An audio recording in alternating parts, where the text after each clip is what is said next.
할렐루야. 11월 14일 금요일입니다. 우리 또 블레싱 에브리데이 워십 또 함께 오늘 살아계신 하나님, 우리 소망이신 예수 그리스도 우리 바라보시면서 또 예배하기를 원합니다. 나를 치신 이가 하나님, 나를 부르신 이가 하나님, 나를 보내신 이도 하나님, 나의 나 된 것은 다 하나님 은혜라. 나의 달려갈 길 다가도록 나의 마지막 굽다하도록 나로 그 십자가 품게 하시니 나의 나 된 것은 다 하나님 은혜라. 한량없는 은혜, 갚을 길 없는 은혜, 내 삶을 애워싸는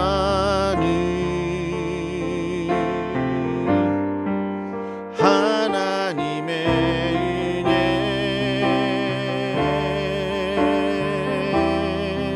나 주저함 없이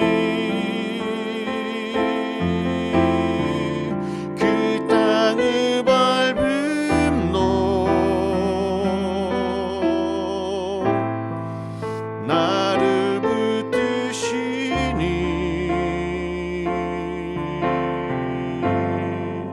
하나님의 은혜. 오늘은 사도행전 24장부터 26장까지의 말씀을 통독하게 됩니다. 저처럼 되기를 하나님께 기도합니다 라고 하는 말씀의 제목으로 또 말씀을 나누려고 합니다. 지금 바울은 가이사랴에 갇혀 있습니다. 대제사장 일행은 변호인 더둘로라고 하는 사람을 데리고 이제 가이사랴에 도착해서 바울을 고발합니다. 그리고 이제 재판이 진행됩니다. 대제사장 일행의 기소 제목은 바울이 이 나사렛 이단의 우두머리, 나사렛 이단의 우두머리로 전 세계에 있는 유대인들을 대상으로 폭동을 선동했다, 이런 죄목이고요. 두 번째로는 성전을 더럽혔다라고 하는 죄목입니다. 이에 대해서 바울은 자기는 지금 오순절이기 때문에 성전에서 예배를 드린 것 외에 어떤 폭동도 또 하지 않았고 또 성전을 더럽히지도 않았다라고 주장합니다. 오히려 가난한 사람들을 구제하기 위해서 헌금을 모아서 예루살렘으로 왔다고, 그리고 그렇게 예비하면서 헌금을 드렸다는 겁니다. 단 한 가지, 예수님을 따라 하나님과 구약의 말씀을 믿고 있고 자신은 의인과 또 악인의 부활을 믿는다라고 고백합니다. 그러나 이것이 21절 보시면 총독 앞에서 신문 받을 만한 일인지를 묻고 있습니다. 즉, 이게 재판이 성립되는 일입니까? 이것을 법적으로 판결 내릴 수 있겠습니까? 이것은 믿음에 관련된 문제일 뿐이죠. 그러나 22절부터 보면 벨릭스는, 이 총독은 주저합니다. 사실 이 벨릭스의 아내가 유대인이었고요. 벨릭스는 이 지역을 관할하는 총독으로 지금 유대와 사마리아, 예루살렘 지역에 벌어지고 있는 일을 누구보다 관심 있게 보고 또 알고 있었을 것이고 또 조사했고 또 이야기를 다 들었을 것입니다. 하지만 다 알매도 불구하고 바울이 죄가 없다는 것을 알면서도 쉽게 결정을 내리지 못합니다. 그 재판에 끼칠 정치적인 영향이 무엇인지, 무엇이 자기에게 이득이 되는지 판단하지 못했기 때문이에요. 그러면서 몇 번 바울을 초대해서 예수를 믿는 그 믿음에 대해서 이야기를 듣습니다. 물론 바울이 혹시 조금 어떤 예물, 어떤 뇌물 이런 것들을 주지 않을까, 그런 마음에 초청하기도 했지만요. 예수님에 대한 이야기를 들어요. 바울은 25절에 보면 하나님과 또 그분의 사람들, 하나님과 그분의 사람들과의 바른 관계, 이게 정의죠, 정의. 그리고 도덕적으로 훈련된 삶, 또 다가올 심판을 계속 강조해서 이야기합니다. 그러니까 이 벨릭스가 이 바울의 이야기를 들으면서 마음이 너무 도여오는 것 같고, 또 불편해서 그를 내보냅니다. 오늘은 됐어. 내가 나중에 시간이 있을 때 다시 바울을 부르겠습니다. 이렇게 이야기가, 대화가 자주 이어졌습니다. 그리고 27절을 보면 이태가 지났다. 무려 2년의 시간이 그렇게 흘러간 겁니다. 바울은 법정에서 한 번 자신이 믿는 부활에 대해서 이야기한 이후에 공식적으로 사람들에게 복음을 전할 수 있는 기회를 얻을 수 없었습니다. 로마로 가야겠다는 성령의 말씀을 들었지만 그것이 2년 동안 정체되어 있습니다. 그렇다면 그 기간 동안 무엇을 했는가? 바울은 벨리스 총독이 부를 때마다 그에게 찾아가서 그에게 예수님을 믿는 것이 무엇인지 이야기했다는 겁니다. 자기가 할 수 있는 범위 안에서 예수의 복음을 증거하고 있습니다. 반면 이 벨릭스는 바울이 죄가 없다는 것도 알았고 그가 전한 복음을 들으면서 두려움도 있었지만 끝내 복음 앞에서, 예수 그리스도 앞에서 결단하지 못했습니다. 그리고 이제 그 유다를 떠나게 되죠. 이제 벨릭스는 떠나고 베스도라고 하는 사람이 총독으로 부임해 왔습니다. 베스도도 총독으로 부임해 왔으니까 예루살렘으로 방문해서 그 지역의 유력자들, 대제사장, 또 유대 지도자들을 만나죠. 그러자 유대인들은 이 바울을 예루살렘으로 옮겨 달라고 청을 합니다. 보자마자요. 그 이유는 3절입니다. 이는 길에 매복하였다가 그를 죽이고자 함이더라. 오늘 유대인 지도자들, 대제사장의 관심은 무엇이었느냐? 하나님의 뜻에 관심이 있지 않습니다. 그들은 오직 자기의 대적인 바울을 잡아서 죽이는 데에 혈안이 되어 있습니다. 무려 2년 동안 이들은 이 계획을 품어왔고 그 계획을 철회하지 않았습니다. 그래서 이러저러한 이야기로 바울을 고발하지만 아무 증거가 없습니다. 베스도는 이번에도 유대인의 마음을 얻고자 바울에게 예루살렘으로 올라가서 너가 신문받을 것을 바울에게 제안하지만 바울은 거절합니다. 그리고 10절 바울이 하는 말입니다.